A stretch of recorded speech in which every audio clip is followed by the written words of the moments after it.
Listener, welcome to Adventist World Radio, the voice of hope. This is New Life Program, and I'm your host, Tileno Diambo. Thank you for tuning in.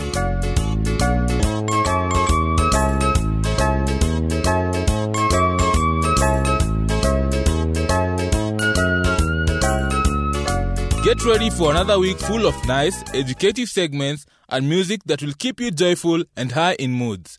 This week, you will hear from Musavi Muteishi during the health segment. Pastor Lee Kimani will also join the program later on. He will be telling you why you should keep on climbing Jacob's ladder. Stay tuned for these and more items prepared for you. Only a boy named David, only a little sling. Only a boy named David, but he could pray and sing. Only a boy named David, only a little brook. Only a boy named David, but 5 little stones he took. And 1 little stone went in the sling, and the sling went round and round. And 1 little stone went in the sling, and the sling went round and round. And round and round and round and round and round and round and round. And 1 little stone went up in the air, and the giant came tumbling down. And the giant came tumbling down, came tumbling down. Only a boy named David, only a boy named David, only a little sling, only a little sling. Only a boy named David, only a boy named David, he could pray and sing. He could pray and sing. Only a boy named David, at a brook. Only a boy named 3, David, 4, but 5 little stones he took. And 1 little stone went in the sling, and the sling went round and round. And 1 little stone went in the sling, and the sling went round and round. And round and round and round and round and round and round and round. And 1 little stone went up in the air, and the giant came tumbling. And the giant came tumbling. And the giant came tumbling, tumbling, tumbling, came tumbling, tumbling, tumbling, tumbling, tumbling. Toothaches are one of the worst agonizing experiences that can hit a human body. This can be brought about by either injuries or improper care of teeth. Musavi Muteishi will today discuss one of such conditions that could lead to a toothache.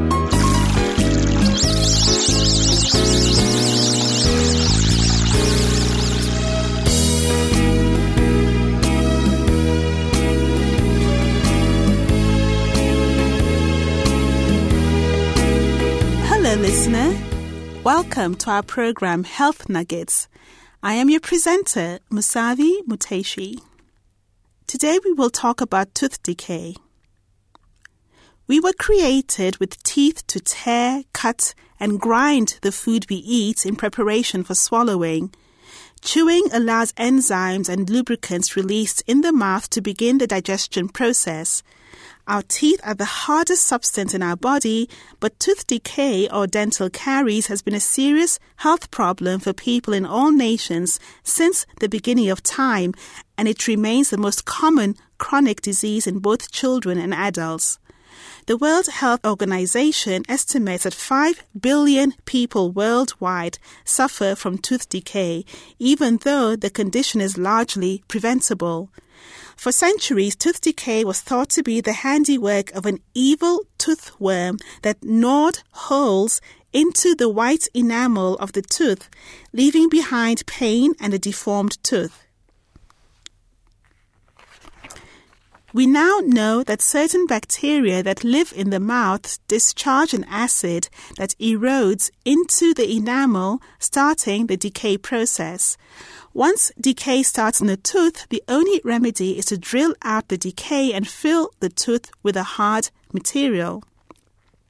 Worldwide, up to 90% of people have tooth decay or missing teeth. While the incidence is lowest among people living in African countries, it is the most common disease of the mouth in some countries of Asia and Latin America. In recent decades, decay has significantly decreased for most people in developed countries, although even there, it is worsening once again among young children. Even in countries such as the United States, more than 40% of children under the age of 11 have decay in their teeth. The bacteria that cause tooth decay live in film that sticks to the teeth to form what is known as plaque. Dental plaque is difficult to see unless your dentist stains it with special stains. This plaque causes both tooth decay as well as red, puffy, bleeding, inflammation of the gums at the roots of the teeth. If gum disease is not treated, the tissues holding the teeth in place are slowly destroyed, allowing the teeth to eventually fall out. Prevention is the best way to keep your teeth healthy and free of decay. So, how should you care for your teeth? There are 2 techniques that are extremely helpful. First, floss your teeth every day. Floss is merely string that you can use to slide back and forth between your teeth to remove germs and food particles. Ease the string gently into place between the teeth. Do not snap it into place as that could harm your gums. Next, brush your teeth. Use any toothbrushing method that is comfortable, but do not scrub hard back and forth. Small circular motions and short back and forth motions work well. Flossing and brushing after every meal is best, but even if these measures are done once a day, they will help to keep your teeth healthy.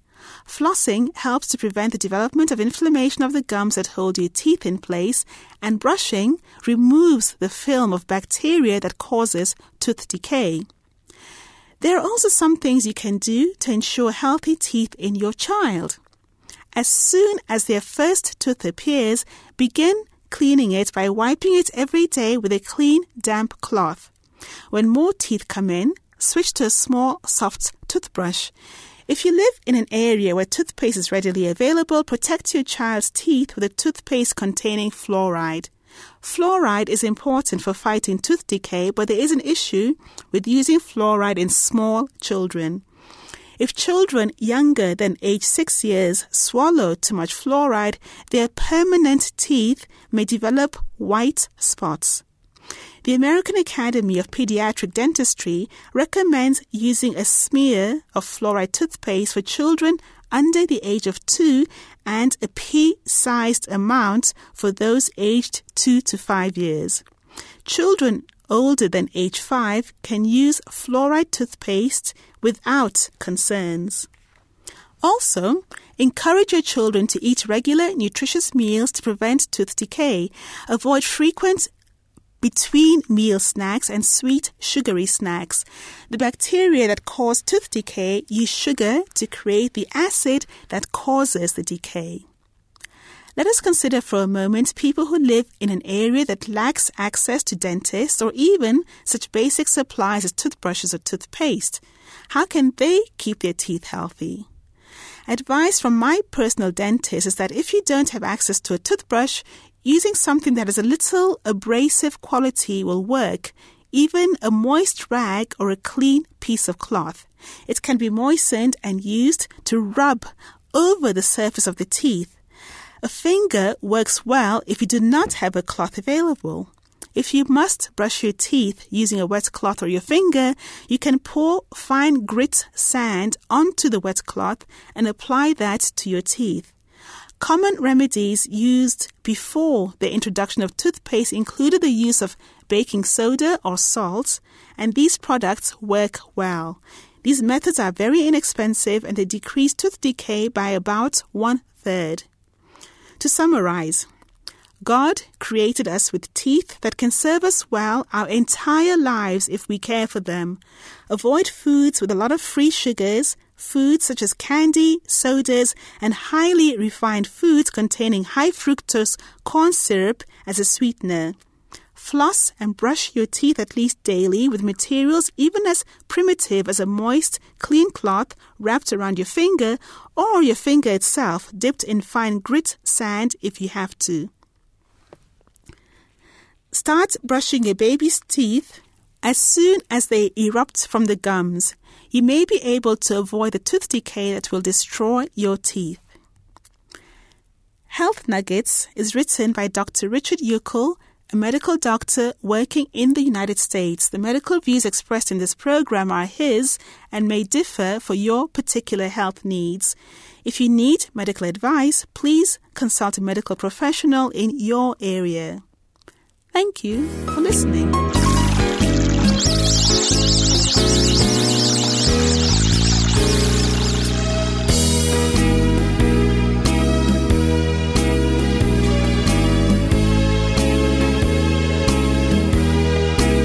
Stay tuned to Adventist World Radio for great items that are about to come your way. Send us your views and concerns about this program to the producer, Adventist World Radio, P.O. Box 42276, code 00100, Nairobi, Kenya. Our email address is awrnairobi@eau.adventist.org. Let not your heart be troubled. Ye believe in God and in me. In my Father's house are many mansions. I go to prepare a place for thee. The Lord is coming, are you ready?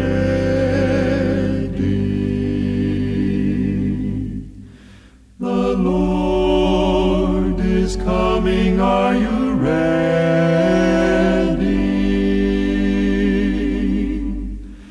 Would your heart be right if he came tonight? The Lord is coming, are you ready?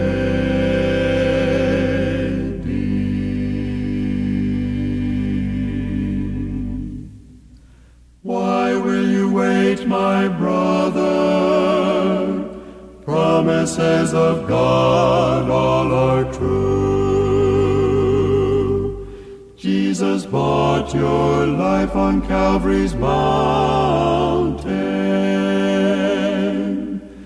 and soon he will come again for you. The Lord is coming, are you ready?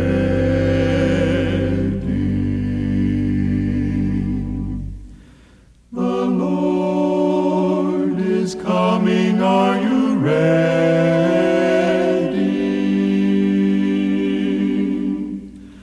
Would your heart be right if he came tonight?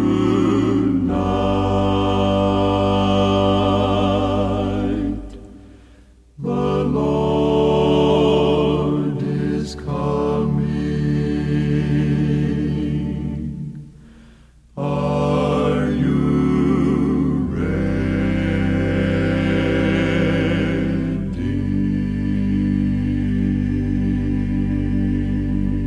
This is Adventist World Radio, the voice of hope. Pastor Lee Kimani is here with the first part of the two-part series on the topic, Keep on Climbing Jacob's Ladder. Be blessed.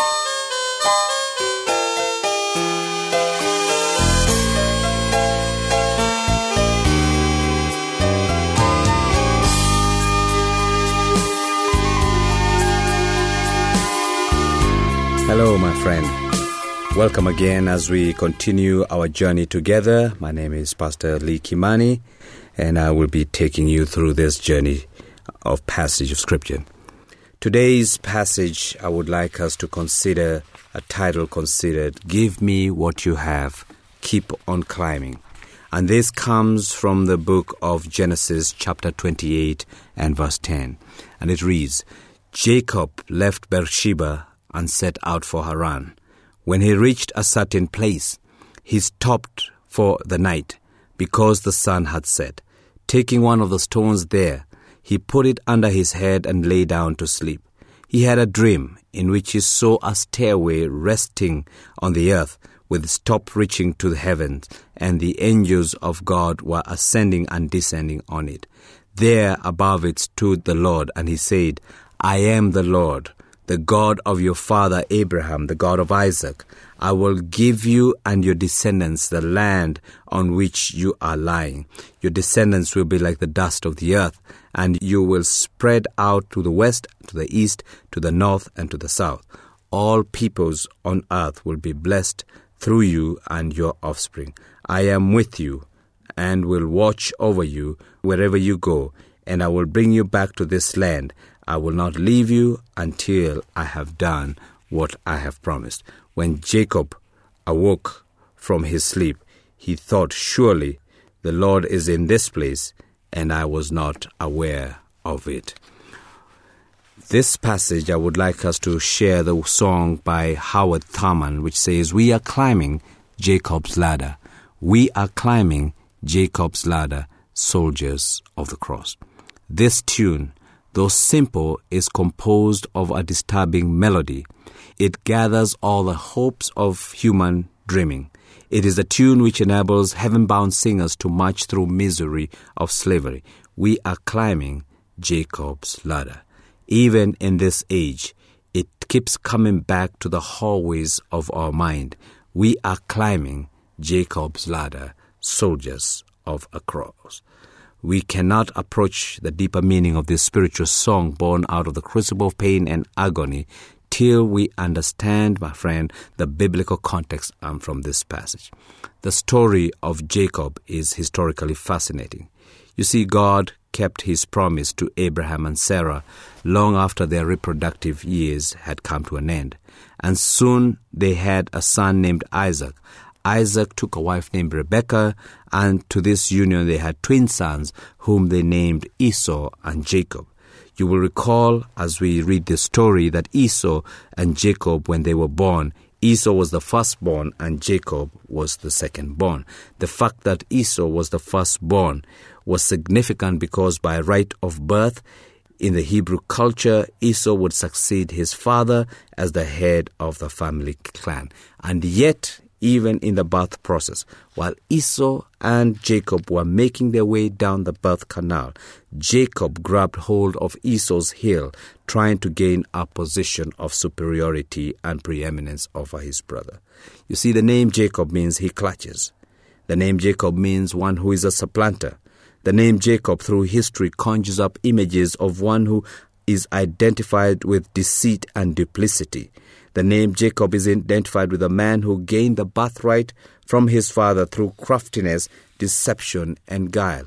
And it was as a consequence of Jacob's deceptive practice that he incurred the wrath of his brother. In a moment of weakness, the younger Jacob outwitted his brother Esau. All for a plate of stew, Esau sold his birthright. Subsequently, Jacob convinced blind Isaac that he was in fact Esau, and he received the blessing that Esau, his older brother, should have received.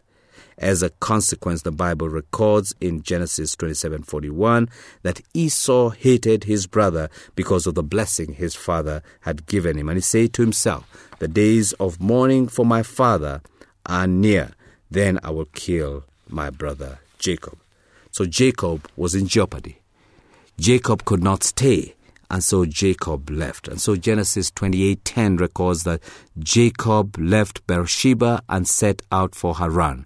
Jacob left Beersheba, a vagabond and a fugitive.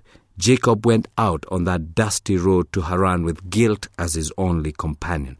Jacob went out an exile, a vagabond, a stranger, a homeless fugitive, never to see his mother whom he loved dearly. Jacob went out trying to find a way of escape, to escape death, and shame would not let him go back. Jacob went out too stubborn to go back and ask his brother's forgiveness and unable to forgive himself. Jacob went out afraid of the approaching darkness, but much more afraid of the darkness of sin, which was the legacy he left behind.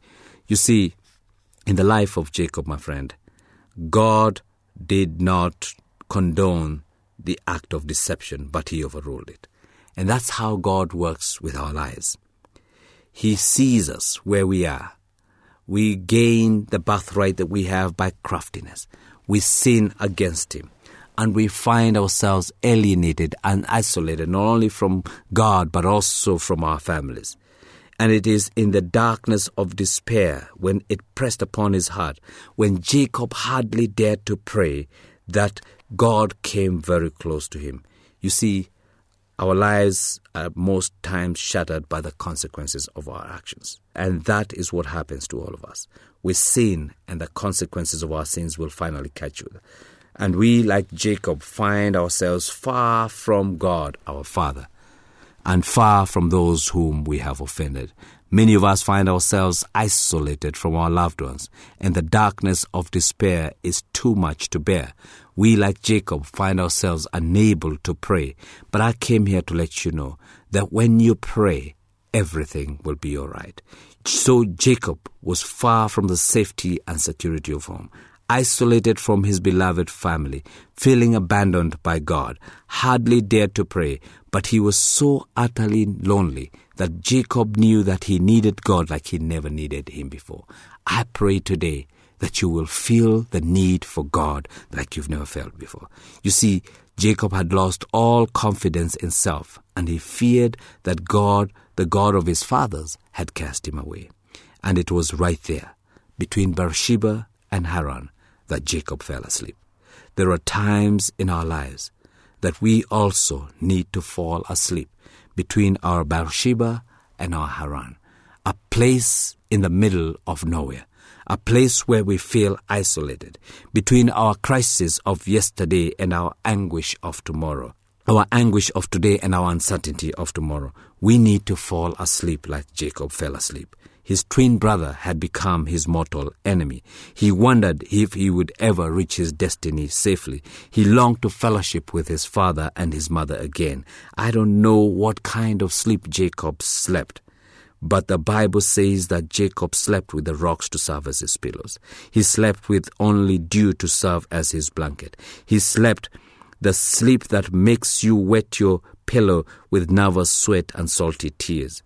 He was caught between yesterday and tomorrow, and somewhere between midnight and daybreak, the Bible records that Jacob dreamed, and behold, a ladder set upon the earth. It was a ladder that reached its top to the heavens.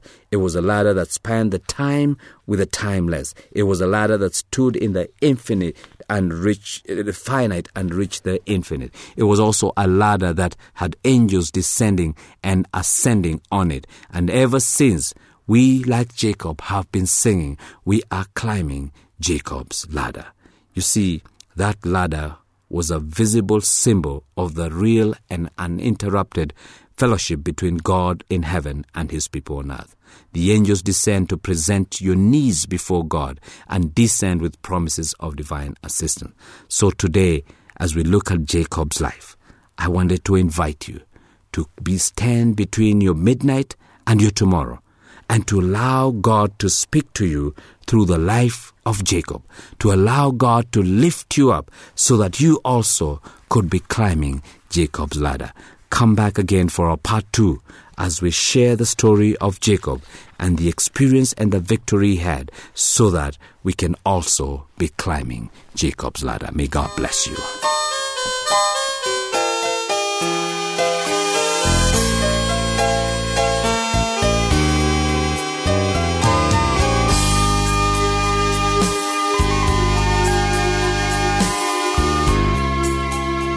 It has been satisfying having you as my listener this day.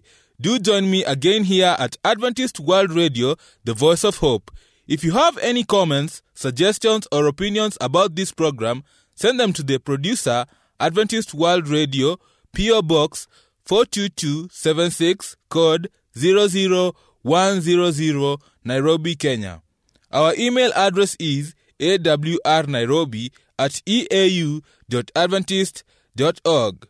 From the entire New Life production team, I say thank you and be blessed. I have been your presenter, Tilian Odhiambo.